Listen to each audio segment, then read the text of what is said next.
Sir ఇప్పుడు చూసుకుంటే గనక ఒక సంచార జాతులకి కానివ్వండి లేదా ఎస్సీ ఎస్టీలు కానివ్వండి అనేక జాతులకి నేను అనేక పథకాలు ఇచ్చాను. వాళ్ళు నేను వచ్చిన తర్వాతే ధనవంతులు అయ్యారు, గొప్ప వాళ్ళు అయ్యారని చెప్పి మన రాష్ట్ర ముఖ్యమంత్రి జగన్మోహన్ రెడ్డి గారు అంటున్నారు. దానికి మీరేమంటారు? సార్ అంతా అది అన్యాయం సార్, అది పచ్చి వంచన మోసం సార్. అది ఎవరికి ఇస్తున్నాడు సార్? 10 మందికి ఇస్తే 100 మందికి లేదు సార్. 10 మందికి ఇస్తాడు, 100 మందికి లేదు సార్. అది ఇది ఆయన ఇస్తానంటున్నాడు. ఎక్కడ సార్ ఆయన న్యాయం అంటున్నాడు. నేను కళాకారుడిగా ఎన్నేళ్ళు 48 నుంచి కళాకారుడు చేస్తున్నాను. చంద్రబాబు నాయుడు వచ్చినప్పుడు 200 రూపాయలు మాకు బిగిన్ చేసినాడు స్టార్ట్.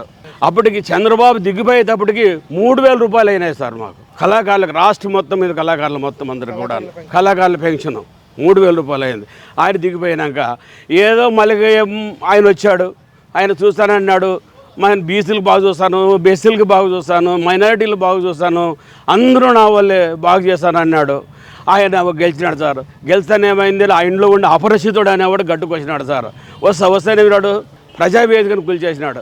ప్రజావేదిక అయిపోతేనే సార్ 350-500 ఎకరాల భూములు ఇచ్చిన రైతుల్ని అంత అధ్వానంగా ఆడోళ్ళని బూటు చెప్పులతో తొక్కించినాడు సార్. అది అన్యాయం కదా. స్త్రీని కాటుక కంటి నీరు సనకట్టు పైన పడి ఏడ్చదు అన్నట్ల ఆడోళ్ళు వేడిస్తే ఆ పాపము సన్నది కాదు సార్. అది ఆయనకి నాశనానికి కారణం సార్. అది రెండోది వచ్చి నువ్వు రాబోద్దు రామారావు గారు ఏమైనా నా ఆడపడుచులందరికీ నమస్కారం అనేవాడు. చంద్రబాబు నాయుడు నా ఆడబిడ్డలకు అనేవాడు సార్. ఈయనేమంటాడు సార్, అసెంబ్లీ హాల్లోన కూర్చొని ఒక విశ్వవిఖ్యాత నట సార్వభౌముడు నందమూరి తారక రామారావు గారి కూతురు, 18 ఏళ్ళు ప్రతిపక్ష నాయకుడు, 16 ఏళ్ళు ముఖ్యమంత్రి చంద్రబాబు నాయుడు, ఆయన సతీమణిని అంత దారుణమైన నీచమైన మాటలు మాట్లాడినాడు. వాళ్ళు మాట్లాడుతుంటే ఈయన చిరునవ్వులు చిందిస్తుంటాడు సార్ అసెంబ్లీలోన. మళ్ళీ ఏమంటాడు అసెంబ్లీలోన, అయ్యా జ్యోతిపోలే అవార్డు ఇచ్చినారు ఇక్కడ మాట్లాడితే, అయ్యా జగన్మోహన్ రెడ్డి పాలన ఏం బాగలేదు, చిన్న అన్యాయం ఉంది, అక్రమం ఉంది అని మాట్లాడితే నన్ను అరెస్ట్ చేశారు సార్. ఎందుకు నువ్వు నాయకుడిని ముఖ్యమంత్రిని విమర్శిస్తావా అని అరెస్ట్ చేశారు సార్. సరే ఎందుకు అరెస్ట్ అంటే నువ్వు 2 కేజీలు బంగారం తీసుకొని వచ్చావు నువ్వు అని నన్ను అరెస్ట్ చేశారు సార్. అప్పుడేం చేశాను, నేను మా అబ్బాయికి ఫోన్ చేసిన, ఫెండర్ రమేష్కి ఫోన్ చేసి తలకే అప్పుడు మళ్ళీ కొల్లూరు రవీంద్ర గారు నాకు ఫోన్ చేశారు. మా కాబోయే ఎమ్మెల్యే జితేంద్ర గౌడ్ గారికి ఫోన్ చేశారు. ఏందయ్యా వెంకటేశ్వర్ల కళాకారుడు కదా, మరి ఆయన అరేంజ్ చేశారంటే ఏమంటే అప్పుడు మా కొల్లూరు రవీంద్ర గారు ఫోన్ చేశారు. రెండోది వచ్చి మా ఎమ్మెల్యే గారు ఫోన్ చేశారు. నీకేం భయం లేదులే, వాళ్ళు అదే పనిగా నువ్వు ప్రభుత్వాన్ని విమర్శించినామని పట్టుకుపోయినా సార్. ఏంది సార్ ఉన్నట్లు మాట్లాడితే బేడీలో జైల్లోకి వేసేది, నువ్వు దొంగోడివే అనేది నన్ను దొంగ కింద 2 దినాలు జైల్లోకి వేశారు సార్ నన్ను. అదే చూసుకుంటే చంద్రబాబు నాయుడు గారు కూడా అసెంబ్లీ జరుగుతున్న విధానాన్ని చూసి ఇది సభలు మంచి సభ కాదు, కౌరవ సభ అని చెప్పి వాళ్ళు వ్యాఖ్యానించడం జరుగుతూ ఉంది. మీరు కళాకారుడిగా దాన్ని ఎలా మీరు అంటారు?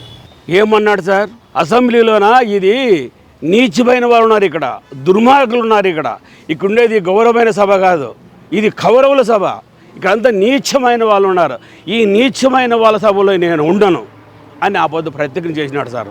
ఎందుకు ప్రతిజ్ఞ చేసినాడు అంటే ఈ ఆపొద్దు పాంచాలని కౌరవ సభలో పాండవ సభలోన ద్రౌపదిని ఈడ్చుకొని వచ్చి సీర్లు ఇడిపిస్తారు సార్.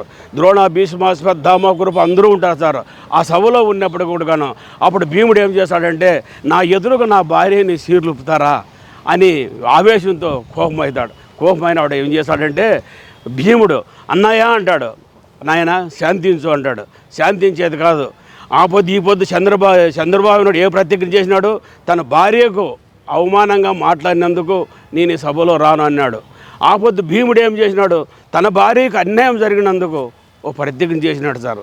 ఆ ప్రతిజ్ఞ ఎట్లాదంటే, ఓరి దుష్ట దుర్మార్గ కురువృద్ధ బాంధవులు అనేకులు చూచుచుండన్ కురువృద్ధ బాంధవులు అనేకులు చూచుచుండన్ మధోద్ధరుడై ద్రౌపది నిట్లు చేసిన కలున్ దుశ్శాసను లోక భీకర లీలను వధించి వక్షక్షైల రక్తవుగ నిర్జర మురివీపతి చూచుచుండ అని నాస్వాదించు ఉగ్రాకృతి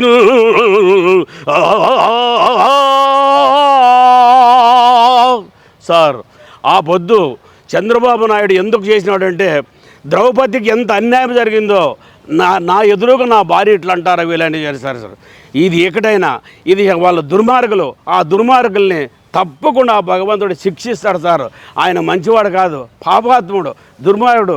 ఒక ఆడోళ్ళే కాదా సార్, ఎంత సార్ రాష్ట్రంలోన ఎవరికి న్యాయం జరిగింది సార్? బీసీలు చంపలే, ఎదురుకు చంపితే అమ్మాయిని అడ్డం పోతే ఆ పిల్లోని కృష్ణాయిలు పోయి చంపలేదేం సార్? రెండోది వచ్చి ఎస్సీ సుధాకర్, డాక్టర్ సుధాకర్ని పెన్రెక్కలు కట్టేసి ఆయనకు పిచ్చోని చేసి తిక్కుని చేసి చంపలేదేం సార్? అదే సార్ ఎస్సీలకు రాయిపు చేసేది. 10 రూపాయలు ఇస్తే 100 రూపాయలు గుంజుకుంటున్నాడు సార్. దీంట్లో చూసా బస్ ఛార్జీలు పెరిగినాయి, కరెంట్ ఛార్జీలు పెరిగినాయి, అటు నుంచి మా గ్యాస్ పెరిగినాయి, కిరసనాయిలు పెరిగినాయి, ఉప్పు పప్పు మొత్తం అన్నీ పెరిగినాయి సార్.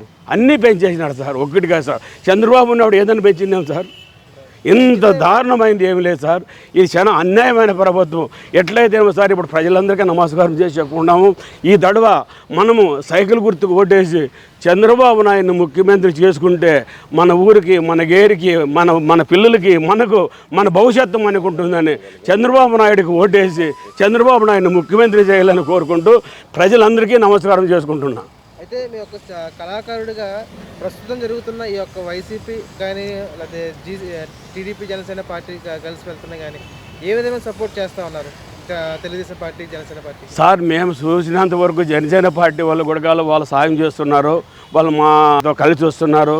మేము కళాకారుడిగా మీరు ఏ విధంగా సపోర్ట్ చేస్తారు వాళ్ళకి? సార్ మా కళాకారునిగా వాళ్ళు పెట్టుకున్న ద్వారా మాకు వీలైనందుకు మాకు సపోర్ట్ ఉంటుంది కాబట్టి మా నాయకుడు వాళ్ళతో ఒప్పందమైనాడు కాబట్టి మా శాయశక్తులు కూడా ప్రయత్నం చేసి అయ్యా మీ జనసేనకు ఓటు వేయాలి, గ్లాసు గుర్తుకు ఓటు వేయాలని మేమంతా కూడా కలిసిపోయి వాళ్ళతో సహకరించి మేము ఓట్లు అడిగి వేయించే శక్తి చేస్తాం సార్ మేము వాళ్ళకి. నమస్తే.